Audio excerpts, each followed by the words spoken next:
Welcome to part 2 of a brief history of everything's look into the changing role of the presidents. Previous episode went from Washington to McKinley. This episode picks up as we're explaining McKinley and going into Teddy Roosevelt. Enjoy. Hero from war as his running mate for the second term. Yeah, so McKinley initially picks Hobart as the vice president, but it just doesn't work out. And we go back to the idea that you bury your main political opponent in the VP. And this was Roosevelt at the time. He had reformed the New York Police Commission. He had been a hero of San Juan Hill and the Spanish War. He had taken part in politics here and there. He was a big name without actually having been a big name, and the Republican establishment was scared to death of him because he was a person who came from the rich hoi-toi sort of society of New York, but had managed to connect with not just the middle class but the working class. He had rehabilitated himself. He had been a cowboy. He had been a person who roped up cowboys and the cow hustlers. He'd done everything. He'd been all over America. He was a complete anti-politician, but he was so popular with the people and such a brain that he had managed to get onto the radar, and McKinley risked being primaried against him, and the establishment risked having Roosevelt really take over the party with the popularist message to the point where they go, give him the vice presidency and he will just languish there for a long, long period of time. They genuinely thought this would put him out of business, that he wouldn't be able to do it, he'd quit, it would tarnish his reputation and he'd go away. And then McKinley dies. And you end up with Teddy Roosevelt. Now, I think Roosevelt he is the birth of the modern presidency. Yep. There's no doubt about that. And I said to you beforehand, I've often talked about my love for Andrew Jackson, but one of the things in going over everything and researching this is that I've come around to Thomas's view on Roosevelt in terms of him being the greatest, in my mind, president.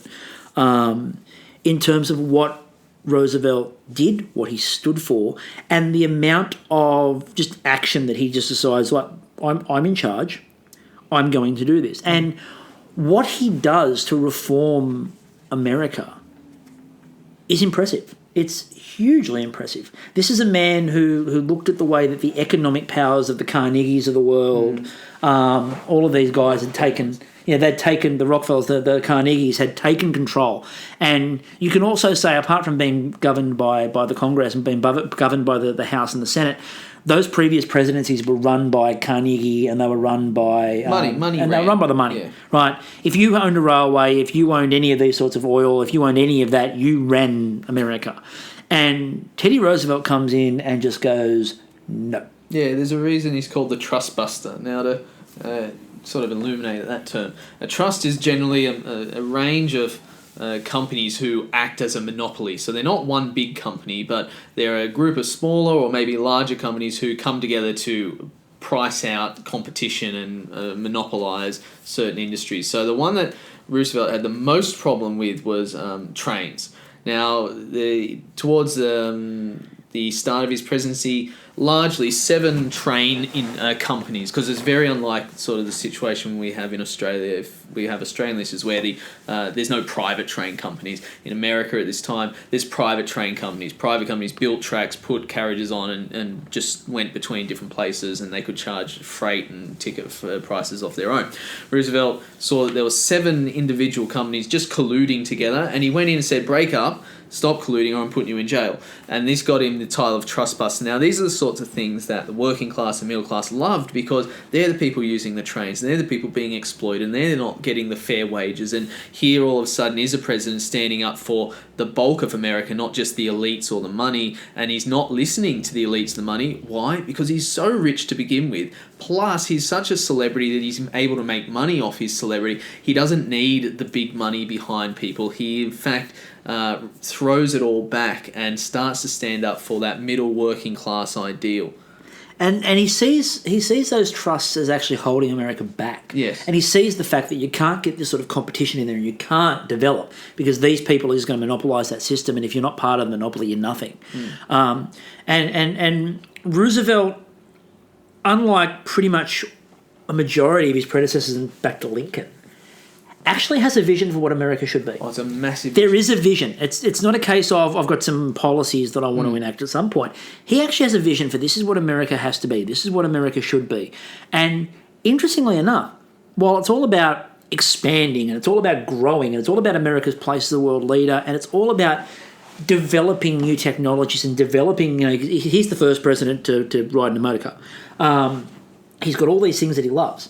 But what I find really interesting is at the same time, he's way ahead of his time in terms of the conservation. Yeah. And I think we have to get to the conservation early because this was a time where everyone wanted, all the way through, America had made a lot of money early on timber because they had all these forests that were untapped and they made their money exporting American timber because they had so much timber that they could just keep chopping forests down.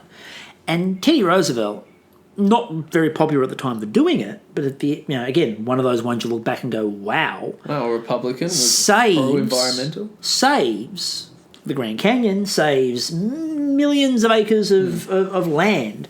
And interestingly enough, just keeps doing it. When they go, you can't do that, while they're saying you can't do that and Congress is debating the ability of him to do that, he does another one. Yeah. And puts more and goes, go on, take me on. Roosevelt, he does work. I don't want this idea to get out there that he was completely anti. He works quite well at times with the Congress. He works well with the Senate and the House. But what I think he did quite well was where he felt he was right. His action was, I'm going to do it, and if you don't like it, challenge me on it. Yeah, his discussion with an aide sort of visualises exactly his concept of executive power. He goes to an aide and says, is there a law saying I can't designate Pelican Island, which is just an island somewhere, as a federal bird sanctuary? And the aide says, well, no, of course not. There's nothing about bird sanctuaries or anything like that in the Constitution. And he says, okay, fine, I designate it right now. Yep, and that's Teddy. Teddy's idea is if the Constitution doesn't say I can't, I can. Yeah, now that comes to two terms that I sort of alluded to before. There's the enunciated laws, which are the hard laws. They're in the Constitution. Then there is the implied laws, which is what we've just spoken about, where Roosevelt said, well, if it's not in there, the implication is I can, as opposed to I can't. And it's those implied laws which are a hallmark of the 20th century president. And I think that Roosevelt's his time, he does redefine that role, and he's still, by the time he's ready to go from office, he's incredibly popular still. And the argument is that the Taft, because we've got to say it like an American, Taft, because saying Taft sounds weird, but Taft presidency is seen as just the continuation of Roosevelt. Again, initially, the photos, there's a great cartoon on his election, which is big Teddy with the robes and the crown, and this little Taft on his shoulder being carried through as the champion. And what was found when you get to it is that he was more willing to compromise on things that Teddy would not compromise on, like the national parks, like giving all that land up. And it wasn't a third term of Roosevelt. It was a completely different presidency. And I actually think the biggest thing that comes out of it for me, and the way that I always view this, is I view that the Roosevelt-Taft and again, I keep recommending books. They always seem to be Doris Kearns, good one. And again, Bully Pulpit. Read it, love it, devour it. It's spectacular. But this presidency for me, these two presidents for me, is where you get, everyone goes, when did the Republicans and the Democrats turn? When did you get this flip of Republican and Democrat and what their values sort of mean? It starts really with Roosevelt. Because the Roosevelt Republicans never really go back to the Republican Party. They leave when he leaves and tries to form his own third party and run again as an independent, because he gets so upset with the way that the Taft reigns come in, and he goes, everyone start going, Teddy, you can do this. You can do this. And he gets 27%. As a third party candidate, he gets 27% of the vote. That's not nothing. Yeah. I argue that's the starting point. It's not, definitive in terms of a starting point. But you would find it hard-pressed to argue that any of those Roosevelt Republicans go back to the Republican Party. I don't think they do. I think it's hard to say, because the constituency of the Bull Moose Party was very erratic. The Northern Republicans largely stayed with Taft, and then Roosevelt really taps into the Midwest and really harps up his old military career, so he gets a lot of veterans, and he gets a lot of the new territories to go with him with the Bull Moose Party.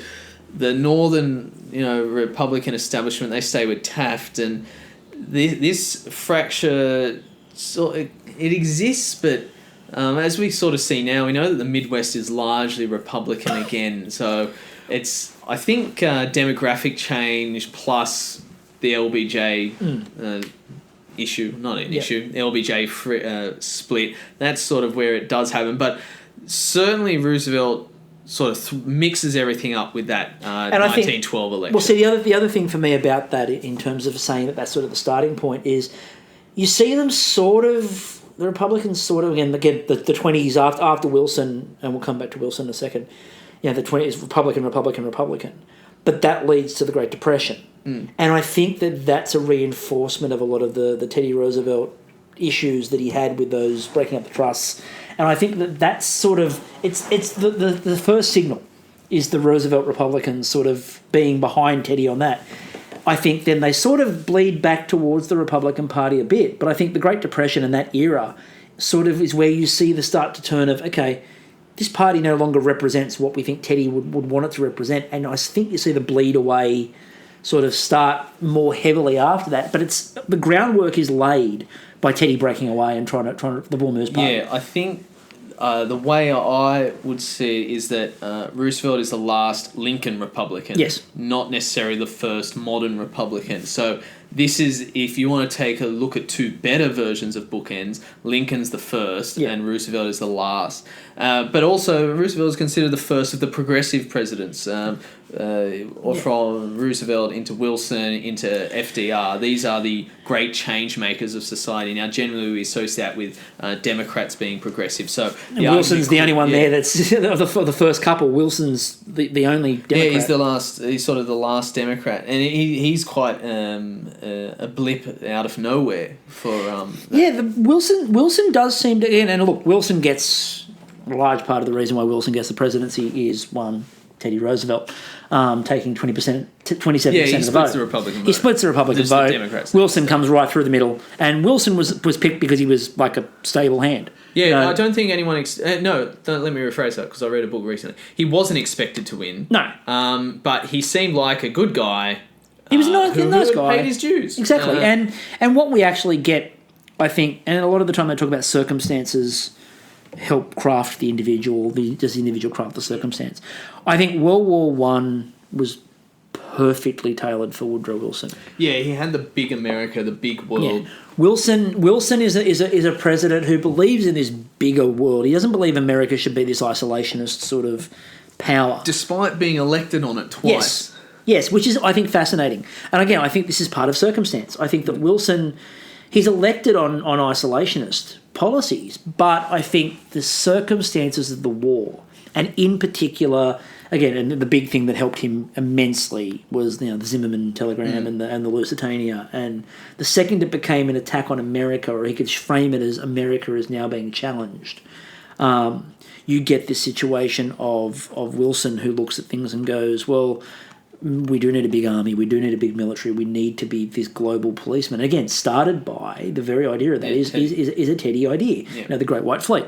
And we were talking about that before, but possibly one of the greatest political moves ever of when he goes over to Europe, he sees what the Europeans are building and goes, we need like big metal hulled ships. Yeah, we need like this. Now, creates the Great White Fleet, sends them halfway around the world. He's going to send them around the world just to demonstrate, look, we're a big power. They stop in Australia, Sydney, Melbourne. They turn around and go, no, Congress goes, we're not going to pay for the rest of that trip. That's stupid. So Teddy sends them halfway around the world, stops them and goes, right, if you don't want to pay for it, they'll just stay there. Yeah, they can have them. Yeah, they can have the fleet. We'll just give the fleet to these countries over here. Don't worry about bringing them back. And the other thing we almost missed out on with Teddy that I think is really important is a foreign policy leap we need to make, which is we need to go to Panama. Yeah, the Panama. And it's acquisition of territory. We almost missed it. It's acquisition of territory, but the Panama Canal is you see little bits and pieces of this policy. You see it when America claims, after the Spanish-American War, they the Philippines. It's like, well, if we didn't claim the Philippines, they can't govern themselves, and you don't want Germany or Japan moving in there, so we'll just take it because we kind of have to. Yeah. Panama is the American government creating a rebellion. Teddy goes, I really want to build a channel here for the ships. Colombia goes, no, it's our land, you can't do it. Teddy then goes, right, let's get those rebels going. And Panama rebels, and he sends the fleet off the coast to sort of go, well, we're here. If you really want to take them on, we're here. And part of the deal is we can build a canal. And America now shaping, and again, that shapes Latin America relations for decades. Well, again, you see it with Bush. Yeah.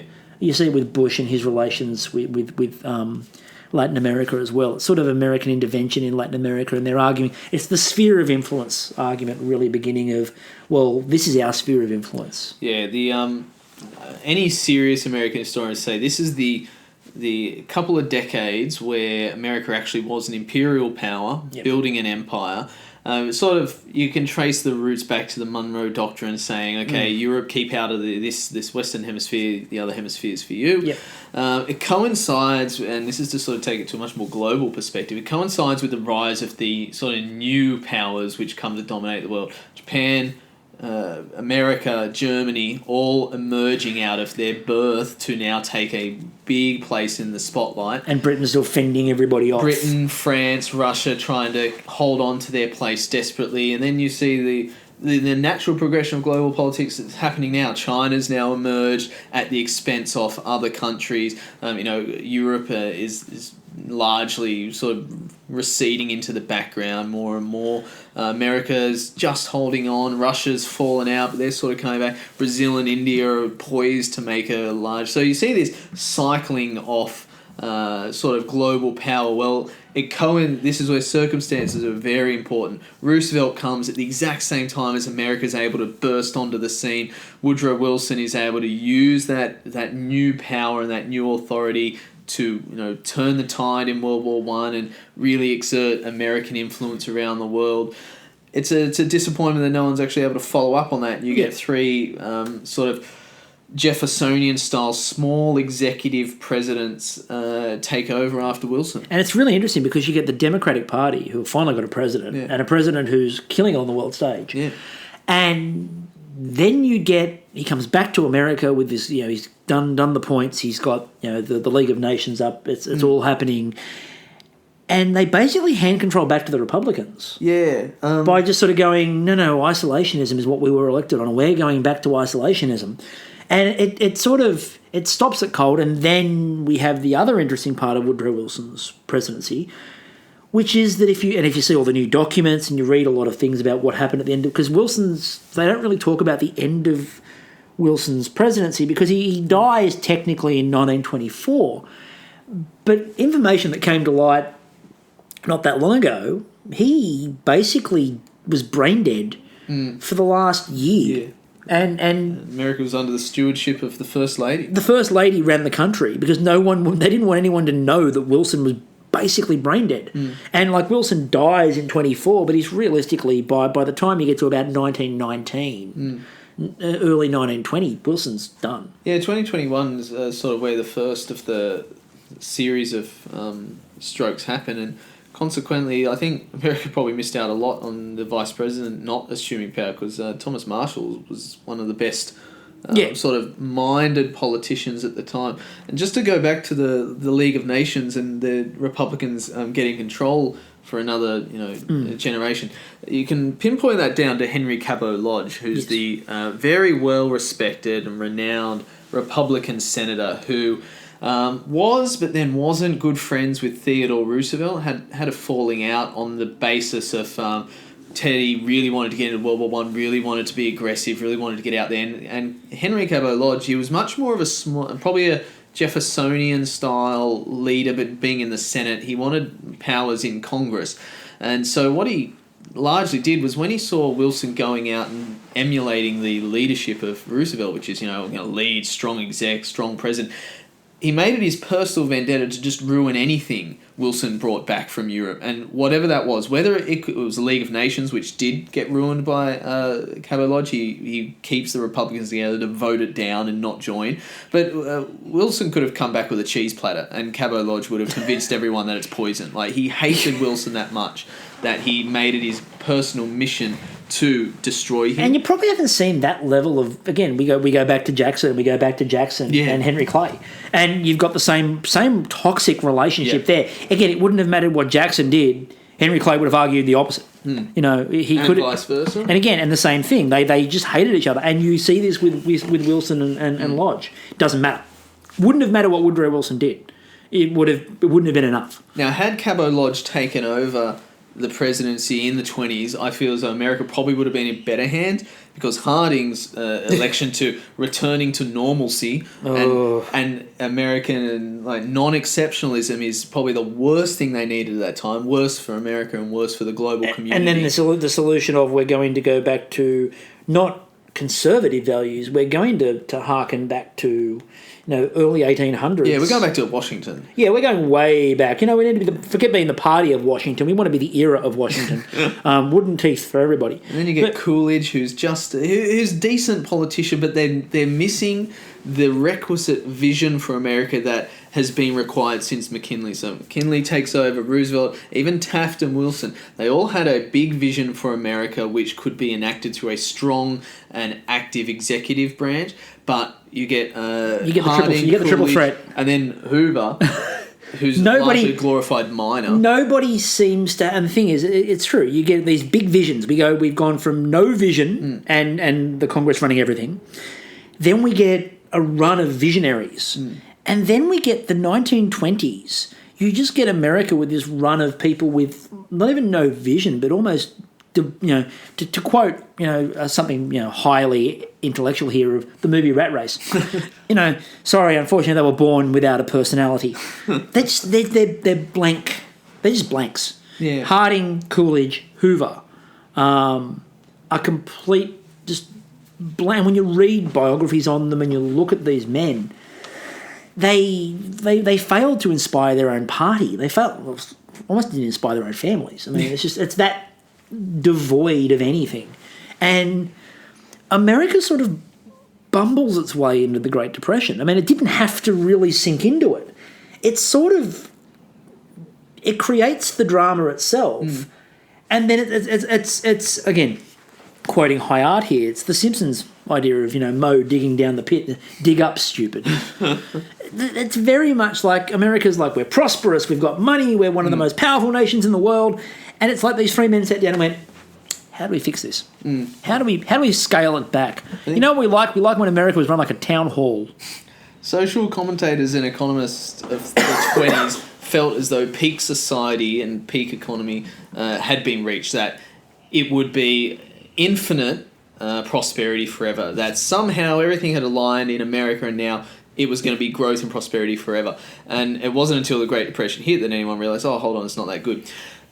That's where John Maynard Keynes comes in and reforms economic thought at that time. But I'm sure that'll be a different podcast another time.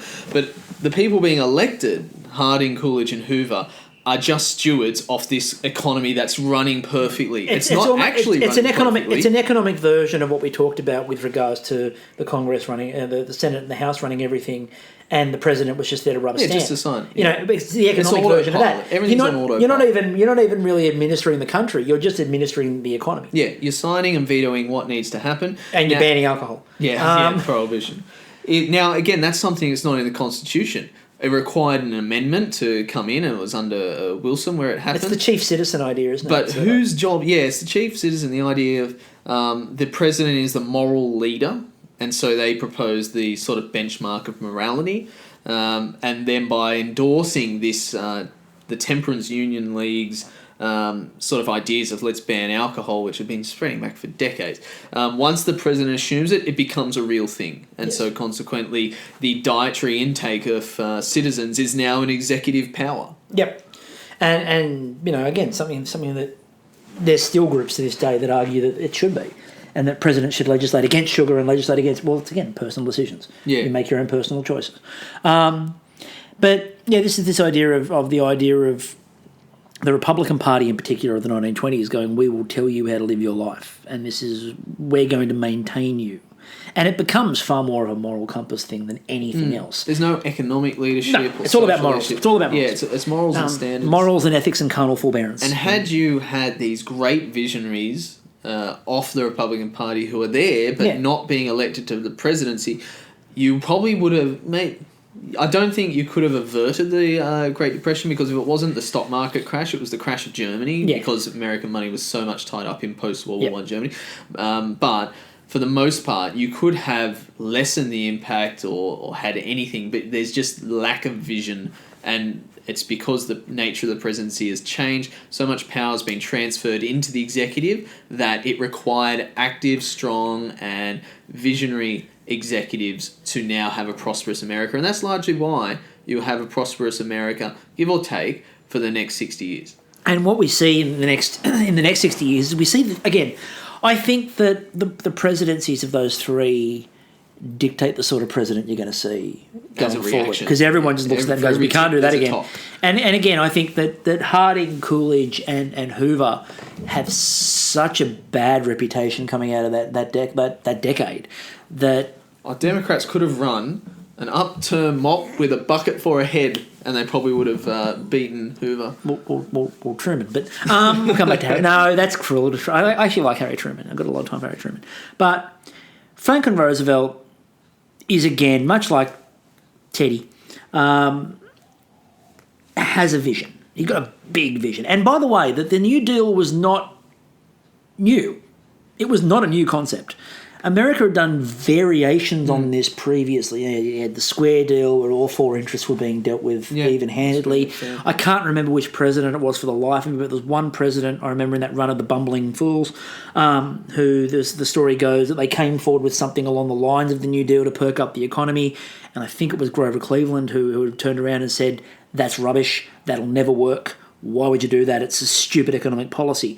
And Roosevelt then enacts the New Deal, which, again, slow. It doesn't instantly change things. It does eventually, though, and it also gives America the impression, more than anything else, that we're back at work and America is moving forward. And it's this idea of stagnation. I think that the biggest... Yes, eventually there is the economic benefit, the stimulation of the economy. But I think for America in particular, what Roosevelt does, and you hear it with Obama, the word hope. What Roosevelt presented to America was that the last decade we've been sitting on our hands doing absolutely nothing. And we've willingly been doing nothing. These three presidents have just sat there and gone, no, we're all good. No, we're fine. Don't need to do anything. Don't do anything.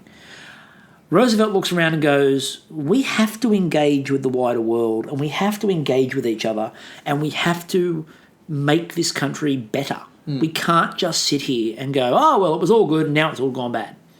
And what Roosevelt does through those works projects is the massive infrastructure that America needed, desperately needed, that it didn't have because they just sat on the economy and gone, oh, it's all going well, let's keep that going.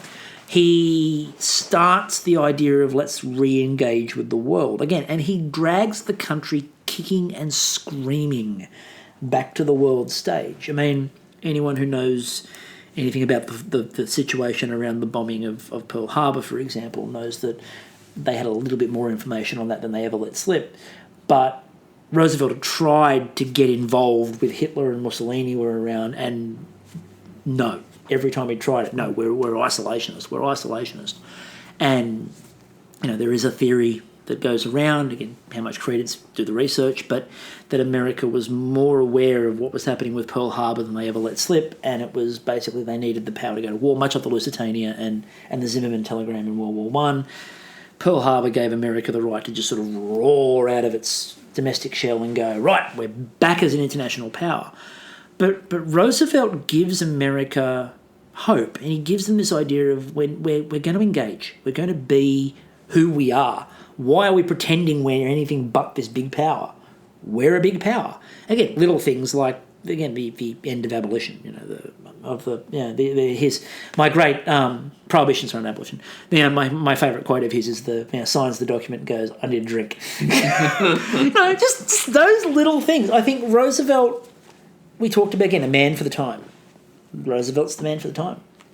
I think if you want to look at where does the presidency completely and unquestionably and never to be changed back, where does the presidency change from the Founding Fathers? FDR is it. But no, you can never go back after FDR. FDR's New Deal injects the American government, especially the executive government, into every facet of people's lives. Now, that's obviously a contentious thing for some people. Some people don't want the government involved in every part of their life. Other people are happy to have it. Safety net versus no safety net, bootstraps argument, all that sort of stuff. Without getting into that politics, FDR puts the government into every part of life. Regulation, building, employment, expands the bureaucracy to no end so that the executive now has a higher number of employees, a higher number of workers, a higher workforce than the congressional department, and the Supreme Court's just been left alone. Its only expansion only ever comes when you expand the court and have more justices. But FDR's New Deal puts the government into everywhere. He uses communication like no other president before. He's on radio, he's got his fireside chats, which were genius. He's on TV, he's in movie, film reels, he's doing everything he possibly can. He borrows large chunks from Teddy. Yeah, Teddy sort of is the prototype for what becomes FDR. And this is where you get the three big progressives, Teddy, Wilson, and Franklin. These three are the big three changes of America, and the three of them in those 40-some years enact more change than any other sort of decades of America prior to it. And FDR's becomes the hallmark for the modern president, the much more active president, the big federal government, and you can never wind it back to pre-FDR. It's so ingrained in American society now that even the people on the right, the Republicans, they hold true to some of the things that FDR himself put in. Public works and infrastructure and spending programs are now what a Republican is being elected on. And now the other big thing that comes out of Roosevelt, we talk about change of office, is that FDR is responsible for the reason why we have legislated term limits. Yeah, the amendment saying you can't have more than 2 terms because he essentially, 4 terms? 4 terms. Well, he dies in his 4th. Yeah, he could have had 16 years, so 2 presidential runs essentially. Yeah, and again, the argument was it was wartime powers. And again, he calls back to this idea of Lincoln and wartime powers. And again, Lincoln, a lot of the stuff that happens in previous presidencies is allowed to be called back on. Like, for example, wherever you get, like, again, Roosevelt, one of his policies that he undertook was the internment of Japanese citizens, for example. Now, that was calling back to previous presidencies. You've got... Goes back to Adams and the Aliens and Seditions Act. Alien and Sedition Act, and being able to wrap people up and lock them up for just being of a different background. You get those elements are called back on again. So all these previous presidencies, when we talk about why do these presidencies shape the future and why is it important to look at that change, that's why. Roosevelt can call back to these other presidents and go, well, they did this or they did that. The forced removal of people under Jackson and the Indians and those sorts of things. When you look at Lincoln and what Lincoln's able to do in terms of with wartime powers, Roosevelt just calls back to Lincoln and goes, well, look at what Abraham Lincoln did. Yes, I can do this. Precedental action. It is. The precedents have set the stage. The other thing that Roosevelt does that the Lincoln did, and we talked about this before, was that Lincoln thought he was immortal. The problem for FDR was that FDR had so many health problems. Yeah. If anyone should have prepared their vice president, it was FDR. And Harry Truman was, when Harry Truman became the vice president, it was sort of, again, not burying him, but I just need a stable hand. Just put him in the vice president. He'll be okay. And Harry was told nothing, right? Like most of Roosevelt's vice presidents, you were just there because someone needed to be there. And Truman, and we were talking about this pre-podcast, read Truman's diaries.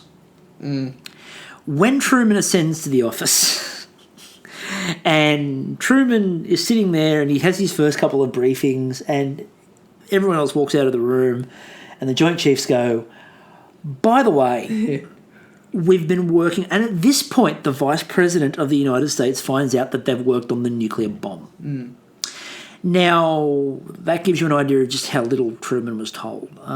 Truman was somebody who he always felt overawed by the presidency. I think. Yeah. I think he's the last. I mean, Gerald Ford to some extent, but I think Truman's the last person who gets to be president who really felt like he probably wasn't at that level. I think he was acutely aware of the circumstances, not necessarily the requirement of him to be president. And, I mean, the only reason he goes for that second term, I think, is because he doesn't want Thomas Dewey running the country. Yes. And it's Dewey is the reason why Truman... And again, the most famous photo of Truman holding up the newspaper, Dewey beats Truman, after Truman wins the election from absolutely nowhere. Harry Truman was only ever supposed to be a caretaker. And I think he sort of shaped it by the fact that he legislated. He was the one who brings in the legislation and goes, like, that's it, term limits, we're done. No, I don't want any more than this. And it also, again, helps to how do you, for a vice president, assuming the president's term, if the president dies, is that a first term? How does that count? And you're thinking, well, this isn't really going to pop up again, and in 2 presidents' time, it's back. Yeah. Eisenhower is interesting because he gets, again, pre-podcast chat, I don't know of a president who gets a clearer run than Dwight Eisenhower. Yeah, domestically he's probably got the most favourable conditions to govern. It's those 50s and that era of great American prosperity, not like the 20s prosperity where people were suffering. This is where, America comes back, the economy is firing on all cylinders. There's only one superpower left, and it's America. Everyone wants to trade with America. Financiers are just scrambling to loan money out. Modern manufacturing, everything. Dwight gets a great domestic situation. Not a great foreign situation, but it's going to get worse, though. Yeah, and the other thing is, too, that Eisenhower, I think, was more prepared than the other generals we've talked about for the role, because the other generals were used to being it and not really having to delegate authority anywhere else and not work within a system. He's the Supreme Allied Commander. He's had to work with Montgomery, who was difficult to work with at the best of times, and Patton, who, let's face it, wanted to go and nuke Korea. Yeah. So he's got these really difficult personalities. I mean, Montgomery always felt, and look, you could argue somewhat correctly in some regards, Montgomery always felt that he should have been the Supreme Allied Commander because he was the one who'd been running the campaign. He'd been the one who'd been heading everything up, and then Eisenhower comes in and gets the glory. But Eisenhower had to manage big personalities and deal with not just an American force. He had to deal with America, he had to deal with the Russians, he had to deal with the British, and he had to then deal with other allied nations around that as well in terms of planning out strategy. And he was wedged in the middle of two presidents and Stalin, who have very firm views on what needs to happen. You've got Churchill saying, this is what's going to happen. You've got Roosevelt going, this is what's going to happen. You've got Stalin going, we're killing Hitler, right? That's what we're here. We're killing Hitler. That's the whole, we're killing Hitler, right? That's the whole thing. And, oh, by the way, I get Poland. And he works these waters really well. He comes out of it. It's very rare. You don't actually really find anyone with a bad word to say about Dwight Eisenhower. Yeah, there's certainly 80s, maybe even 90s. He didn't have a good reputation as a president. Historically, he'd not been written as a very good president, but that's been revised quicker and more immediately than most other presidents I've seen. It's now, maybe 2-3 years ago, a whole litany of books started coming out, sort of reevaluating or rethinking Dwight. Like, what have we got it right? And the consensus from all of them was no, we've actually sort of sold him short. He was a lot better than what he was. He might have appeared to the public as maybe like a bit of a dithering old man, bumbling, but behind the scenes he had a mind for politics and a mind for pragmatism and getting things done that we maybe just took for granted because it was the 50s. And interestingly enough too, you get a Republican president, and we're starting to look at this as the Republican Party that you sort of recognise more and more, who, when handing over to the Democrat, openly talks about the military-industrial complex and openly warns against militarism. And this is a man who was the Supreme Allied Commander, who's going, we're going down a rabbit hole here of military. And it's, again, it's It's a really interesting call. It's not a call for isolationism. It's not an isolationist call, but what it is it's about over-militarization. And it's it's sort of a reflection on the other way that the presidency has now changed with this battle of the superpowers, which we see with the next couple of presidents, which is you're now basically, forget domestic affairs, although Johnson and Kennedy have one massive domestic issue. It's foreign affairs and foreign policy that is going to dictate the presidency now. It's not this domestic policy is mainly going to run itself. Again, you will deal with the issue of race in America with Kennedy and Johnson. But Eisenhower is giving the warning, this job is now about foreign policy. And that's where it's a big change in American presidency. It wasn't about foreign policy. It was about how we interact with the world. Now it's about how we manage the world. How we it's the shift. We're now managing and leading the world. We're no longer, are we going to be involved? We're involved. Yeah. There's no question anymore. The question mark is gone. It's how are we involved, not are we. Kennedy and Johnson, we'll look at them together because I'm one of these people who doesn't believe you can look at Kennedy in isolation because he doesn't finish his term. And I think that they're really closely interlinked, and it's because of the fact that Johnson's first term is basically a continuation of Kennedy. You've got the two big issues that dominate, which is the foreign policy, which we sort of dealt with there. But we come back to the old chestnut of race, and we come back to the issue of domestic policy and states' rights versus federal. This is actually where I think it's the most telling with Kennedy and Johnson, is the Civil Rights Act. Yeah, so certainly the Bill of Rights Yep. Sort of sets out the parameters and extent of of executive power over individuals. But the inherent assumption in there is that, all American citizens are of equal status.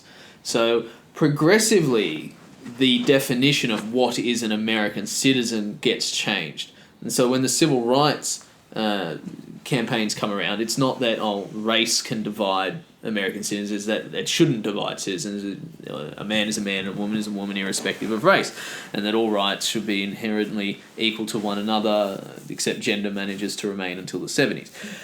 But the civil rights campaign, obviously started the seeds planted by JFK, but really led by LBJ, the thing that changes the political dynamics of the American politics, and it also really makes the executive branch the unquestioned leader of politics and of legislation, and it's largely because of the influence of LBJ.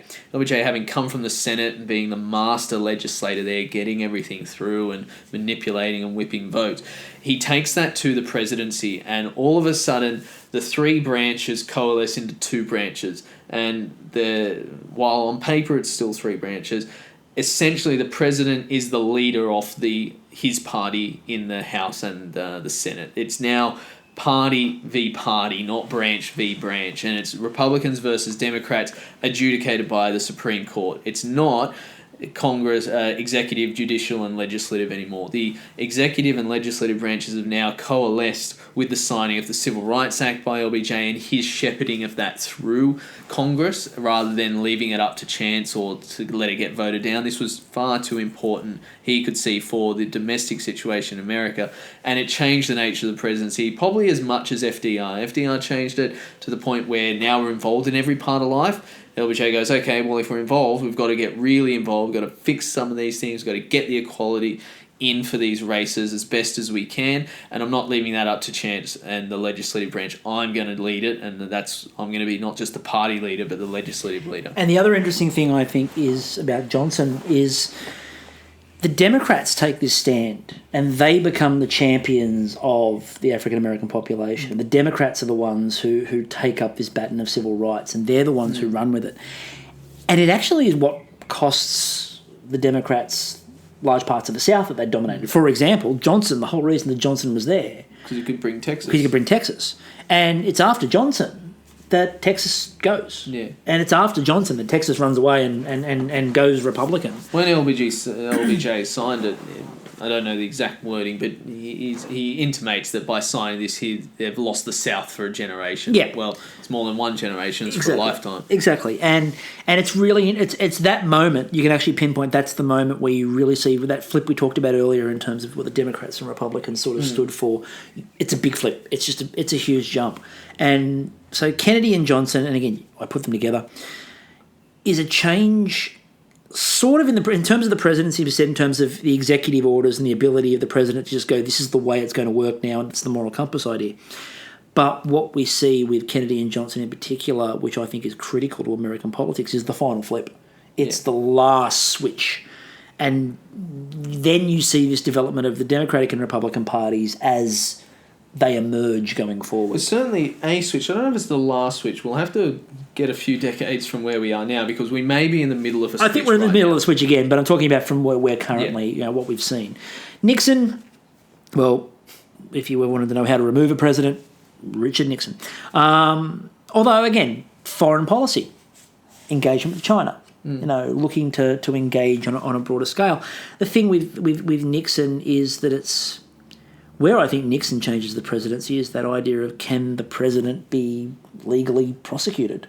Yeah, sort of set down earlier that the Congress can investigate and censure presidents. They censured Jackson, didn't they? And then withdrew it. They censured him. They were going to impeach, and with Nixon, but with Nixon as well, it's the criminality around that becomes the problem. It's the openly criminal elements of what happened at Watergate that opened Nixon up and opened the office up. And it's the criminality of it that is why he goes. Yeah, it is in the Constitution that Congress can do those things, but I don't think, certainly the founders, and I would say every American up until the point of Nixon probably would have said, never will a criminal be in the White House. They are the moral leader. They are the person who needs to set the benchmark for trustworthiness and everything. And where FDR probably re-established that trust, at least because it had been lost because of the Great Depression. Nixon not only loses it, but forbids it from ever coming back. Because never, ever have Americans trusted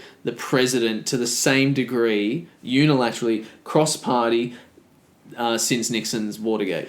And I think the thing that we see now in the next after that you get let's not talk about Jerry because there's not really much to talk about with Gerald Ford and same with Jimmy Carter. And I've got a lot. I think the thing with Jimmy Carter is the person who establishes that a post-presidency can have as much of an impact, if not more of an impact, than a presidency, because it would be argued that Carter's presidency is not particularly stunning in any description.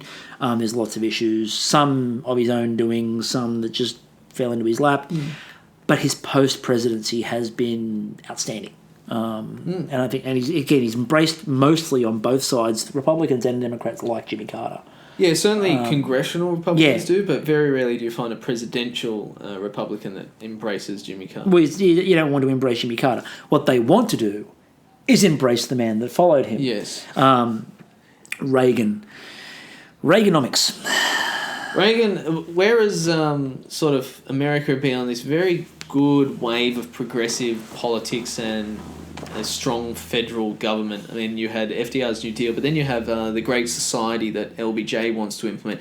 These great sweeping reforms were improving America.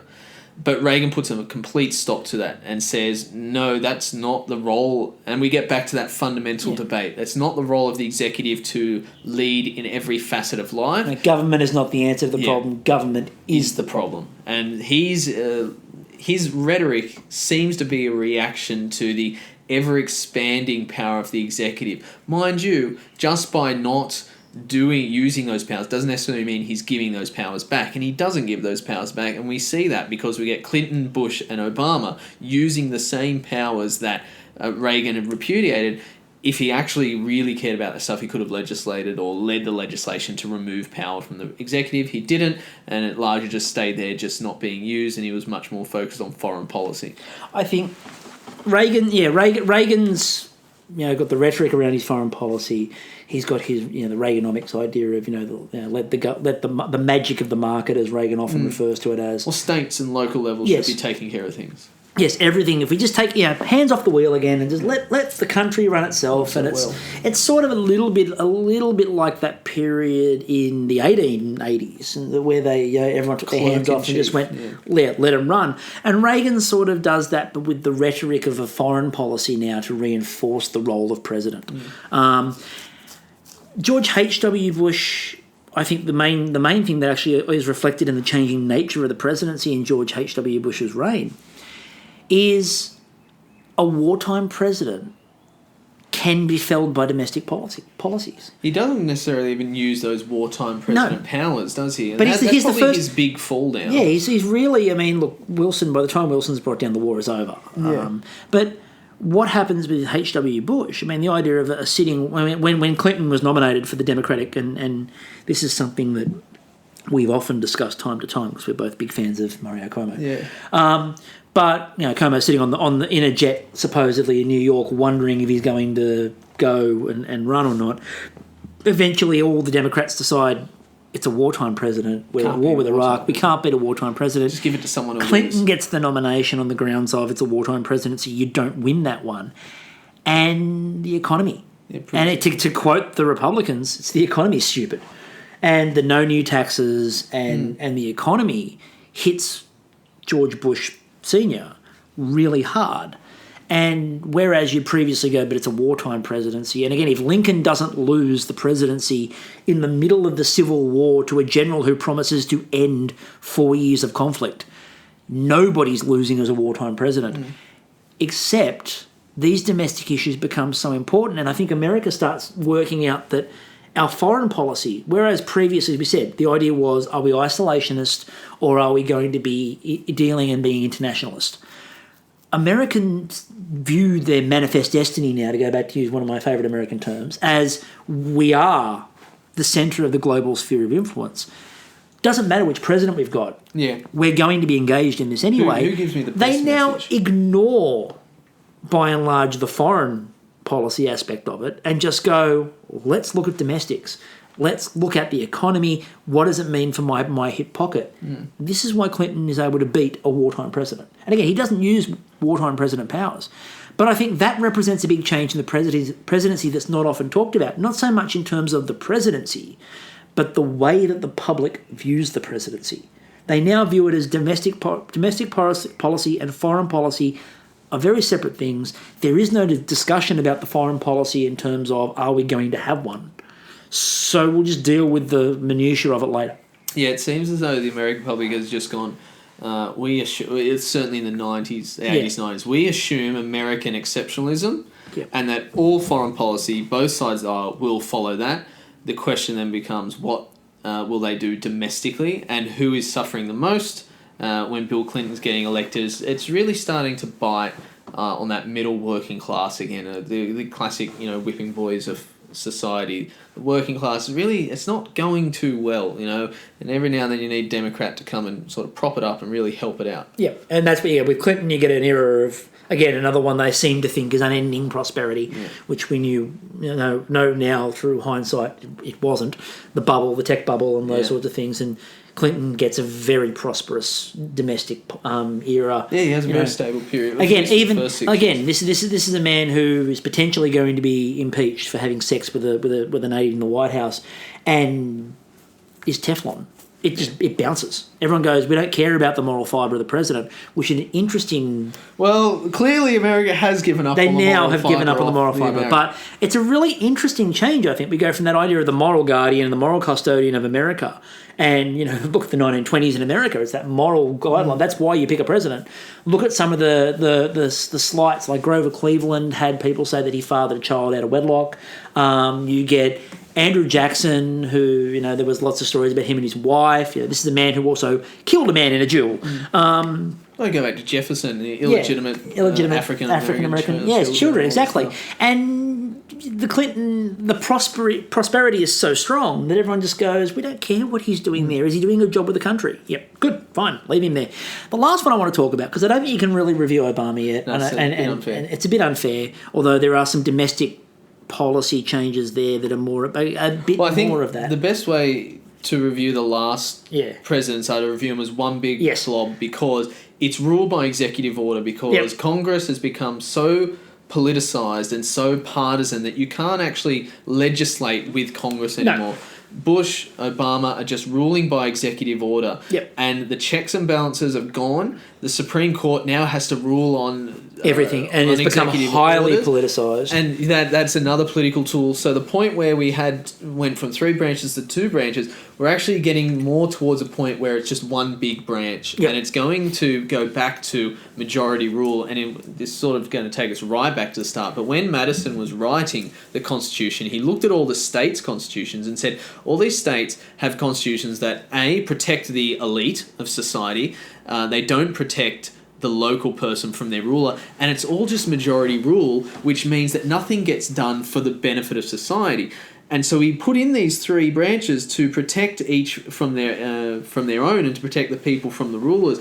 But now we're going against that Madison idea of, well, majority rule is bad, to now, well, majority rule is it. Exactly. And I think the big thing that you often ask yourself, all these sorts of questions about whenever they go, what about the Founding Fathers? What about the Founding Fathers? I think if the Founding Fathers looked at the presidency now, they wouldn't recognise it. No, they go, this is not what the Founding Fathers envisioned. Well, no, it's not. Does it also mean that this is not what the Founding Fathers would have disapproved? Would they have disapproved, which is a different question. Yes. I think, and this is again, it's complete, up in the air, and that's you can the make Federalists versus the Anti-Federalists. Exactly. I think though that most of the changes to the presidency, I think you can look at as a circumstance, much like when the creation of the Constitution.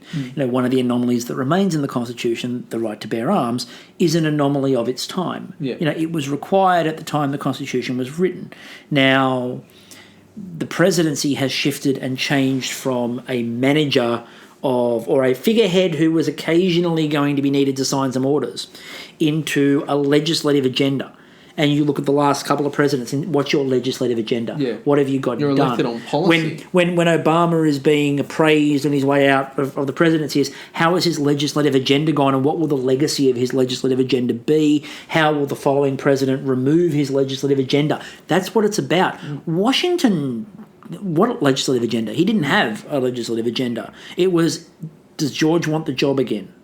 No? Okay, good. We'll find somebody else who does because we don't really care. They're not going to have any power, right? We want someone who's a renowned figurehead, but that's all we want. We don't want someone who's going to manipulate it because, again, when the Founding Fathers created the role, they didn't want it to be a king. They didn't want this. Is what they just broken away from, this tyranny. And, remember, it takes... originally it's His Excellency the President, and that's stripped away to Mr. President very quickly, and they move it out to that. So I think the shift over time has been, it's staggering the amount the role has changed, and the fact that it's still changing, it's ever changing, and it will be ever changing. You will not get to a point where this is the role of president and that's all the role of president is. And I think that that's one of the discussions, and we're not going into the current presidency, but I think that's one of the discussions that the next 4 years in particular is going to have big time, is what is the role of the president again? And what do we want from a president, and how should a president run the country, and what role does the president have, and what role do the other branches, legislative and judicial, have in running the country? Yeah, when I look back at the presidents, I put them into one of 3 categories of the change. I would say every president's changed the power of the executive. Yes. A little bit or a lot, and obviously we've gone through the list and seen that it's a lot. Some of them and some aren't. But there's presidents where it's changed by necessity because circumstances changed it because it was necessary. Some changed it because of their personal want. They wanted to change it, so it was due to the person. And the other one would just be the natural evolution of the changing politics. The people demanded, or something outside the control of America has demanded. I mean, someone like George Bush, I don't think he's a person who harboured power or want for power. I think he changed the presidency a bit of necessity, but also natural evolution, who expects 9/11 to happen. And then when that happens, you necessarily have to change it, but that's just a natural response to an event outside of control. Alternatively, people like LBJ, they personally wanted to change it because that was the best way to get things done. So there's those 3 types of presidents, the necessity, the person, or the natural evolution. That's where I sort of categorise them in terms of the changing power. And I think it's a fascinating topic to look at, and we literally could continue going forever. But I already suspect I'm going to break this into 2 podcasts because I think we've gone really long. I mean, we're going to go long, but I think this might end up being deep. 2. So by the time you're listening to this part here, there may be a little introduction from me, and this might be part 2 because we've gone really long. So I warned you. I think, though, that it's been a good discussion. I think it's something that we could discuss, again, forever. Not going to, though. I think that hopefully you've enjoyed having a bit of a listen to this. I think we've provided a lot of information, probably more than many of you wanted. Hopefully, again, give us some feedback. Let us know what you think of it. We're always happy to take ideas as well, so feel free to get in touch with us and check out what we're doing. Until next time, I'm Thomas. And I am still Chris, and we will indeed catch you on the flip side.